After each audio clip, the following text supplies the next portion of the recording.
Ajwa Nimeta road પર સિકોતર માતા મંદિર નજીક વાન પલટી જતા 10 લોકોને ગંભીર ઈજા પહોંચી છે। આ ઘટનામાં ઈજાગ્રસ્ત થયેલા શ્રમિકોને સારવાર માટે નજીકની હોસ્પિટલમાં એડમિટ કરાયા છે। શ્રમિકો કામકાજ અર્થે જઈ રહ્યા હતા ત્યારે ડ્રાઈવરે વાહન પરનો કાબુ ગુમાવતા વાન ઝાડ સાથે અથડાઈ અને પલટી ગઈ હતી।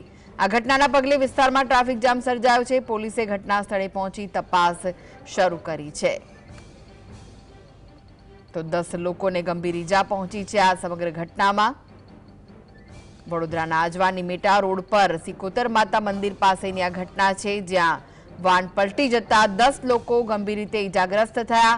આ ઘટનામાં ઈજાગ્રસ્ત થયેલા શ્રમિકોને સારવાર અર્થે નજીકની હોસ્પિટલમાં એડમિટ કરાયા છે। શ્રમિકો કામકાજ અર્થે જઈ રહ્યા હતા ત્યારે વાહન ચાલકે વાહન પરનો કાબુ ગુમાવતા વાન ઝાડ સાથે અથડાઈ ગઈ હતી અને પછી પલટી મારી ગઈ હતી। આ ઘટનાના પગલે વિસ્તારમાં ટ્રાફિક જામ પણ થયો હતો। પોલીસ ઘટના સ્થળે પહોંચી અને હવે આગળની તપાસ હાથ ધરી છે।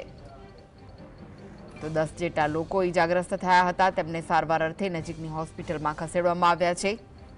ઝાડ સાથે અથડાતા આ અકસ્માત સર્જાયો। વાન ધડાકાભેર ઝાડ સાથે અથડાઈ અને પછી પલટી મારી ગઈ, જેમાં સવાર લોકો ઈજાગ્રસ્ત થયા છે। આ સાથે જ પોલીસે પણ ઘટના સ્થળે પહોંચી અને આ સમગ્ર મામલે તપાસ હાથ ધરી છે। તો વડોદરાના આજવા નિમેટા રોડની આ ઘટના છે, જ્યાં સિકોતર માતાના મંદિર પાસે વાન પલટી જતા 10 લોકોને ગંભીર ઈજાઓ પહોંચી છે। આ વાનમાં શ્રમિકો સવાર હતા અને તેઓ કામકાજ અર્થે જઈ રહ્યા હતા ત્યારે આ ઘટના બની। ડ્રાઈવરે વાન પરનો કાબુ ગુમાવ્યો અને કાબુ ગુમાવતા જ વાન ધડાકાભેર ઝાડ સાથે અથડાઈ અને ત્યારબાદ પલટી મારી ગઈ હતી અને પલટી મારતા જ અંદર બેઠેલા શ્રમિકો ઈજાગ્રસ્ત થયા। 10 જેટલા લોકોને ઈજા પહોંચી છે, જેમને વધુ સારવાર અર્થે હોસ્પિટલમાં ખસેડવામાં આવ્યા છે। આ સાથે જ તે દરમિયાન ટ્રાફિક પણ જામ થઈ ગયો હતો। જો કે પોલીસે ઘટના સ્થળે પહોંચી અને પછી ટ્રાફિકને વિધિવત શરૂ કરાવ્યો અને હવે આગળની તપાસ હાથ ધરી છે।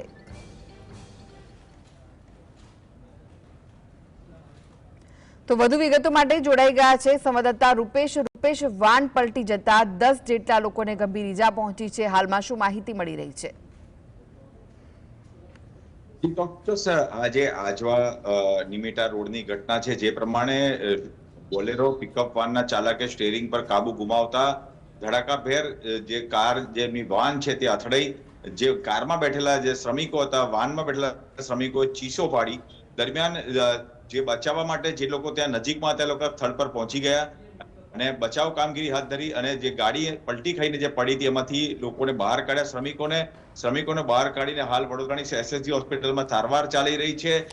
ખરેખર આ જે કેવા સંજોગોમાં સ્ટીયરિંગ પરથી કાબુ ગુમાવ્યો, શું ઓવર સ્પીડમાં ગાડી હતી કે ઓવર લોડેડ ગાડી હતી, એ તપાસનો વિષય છે। પણ હાલ વડોદરા જિલ્લા પંચાયત આરોગ્ય સમિતિના જે ચેરમેન છે તેઓ પણ ઘટના સ્થળે પહોંચી ચૂક્યા છે। ત્યારબાદ તેઓને જે સારવાર માટે લોકોને એસએસજીમાં ખસેડવાના હતા, એટલે ખુદ ચેરમેન એસએસજી પણ પહોંચી ગયા છે અને હાલ જે છે યુદ્ધના ધોરણે આ તમામ ઈજાગ્રસ્તો જે 10 કરતા વધુ ઈજાગ્રસ્તો છે એની સારવાર ચાલી રહી છે। જી, આજે 10 કરતા વધુ ઈજાગ્રસ્તો છે, તેમની હાલત હાલમાં કેવી છે અને ક્યાંથી ક્યાં જઈ રહ્યા લોકો જ્યારે આ ઘટના બની?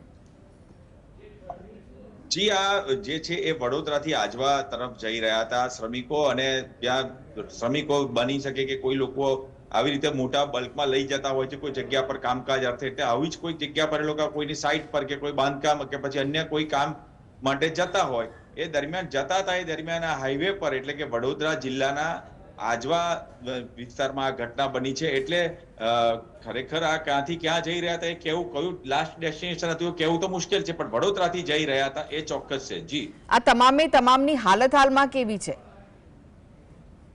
જી, હાલ સ્ટેબલ છે। એવું કોઈ એટલા બધા ગંભીર પણ નથી, ભગવાન કરે કે એટલું બધું ગંભીર હાલતમાં નથી આ લોકો, પરંતુ હાલ કોઈ પણ રિસ્ક તબીબો લેવા નથી માંગતા, એટલે એમને અંડર ઓબ્ઝર્વેશનમાં રાખવામાં આવે છે। કેટલાક લોકોને વધુ ઈજાઓ થઈ છે, એ લોકોને આઈસીયુમાં પણ ખસેડવામાં આવ્યા છે। એ લોકોને 24 કલાકનું ઓબ્ઝર્વેશન પણ એ પૈકી 4-5 ને રખાશે અને એ પણ તમામ જે ટ્રીટમેન્ટો છે હાલ જે છે એ ચાલી રહી છે વડોદરાની સયાજી હોસ્પિટલમાં, અને કોઈ હાલ ગંભીર હોય એવું જે છે એ તબીબોનું માનવું નથી કે કોઈ ગંભીર હોય, છતાં પણ ઇન્ટરનલ ઇન્જરીઝ કોઈને હોઈ શકે છે, એટલે ઓબ્ઝર્વેશનમાં રાખવામાં આવશે. જી રૂપેશ, વાનનો જે ડ્રાઈવર હતો તેની સાથે કોઈ વાતચીત થઈ શકી છે ખરી કે તેની હાલત કેવી છે ને તેને લઈને પોલીસ તપાસ હાલમાં કઈ દિશામાં આગળ વધી છે? વાનનો ચાલક પણ એવું કહેવાય છે કે ઈજાગ્રસ્ત હાલતમાં છે. હવે હાલમાં આ 10-11 જણમાં વાનનો ચાલક કોણ છે તો હજી હાલમાં જાણવા નથી મળ્યું, કારણ કે પ્રાયોરિટી આ લોકોની એમ છે કે જ્યારે કોઈ સ્ટેબલ થશે ત્યારે પૂછપરછ થશે. એટલે મેં આપને જણાવ્યું એમ કે ખરેખર આ ઓવરલોડેડ ગાડી હતી કે આ બેફામ ડ્રાઇવિંગ કરતો તો એ તો હવે તપાસમાં જ બહાર આવશે, કારણ કે અન્ય ઈજાગ્રસ્તોને પણ પૂછશે કે ભાઈ ખરેખર તમે જ્યારે બેઠા ત્યારે ગાડી કેવી કયા સંજોગોમાં ચાલતી હતી, કેવી ઓવરટેક કરવા જતા આવું થયું કે વહેલા પહોંચાડવા માટે આ કર્યું કે પછી અન્ય કોઈ કારણો હતા, એ તો જ્યારે આ પોલીસ તપાસ હાથ ધરશે. કારણ કે હજી પોલીસ ત્યાં પહોંચી છે સયાજી હોસ્પિટલમાં, એટલે પોલીસ હવે તફતીશ શરૂ કરશે, ડ્રાઈવરની પૂછપરછ કરશે, અન્ય બેઠેલા લોકોની પૂછપરછ કરશે અને પછી જ મામલો બહાર આવી શકે તેમ છે. જી આભાર રૂપેશ. સમગ્ર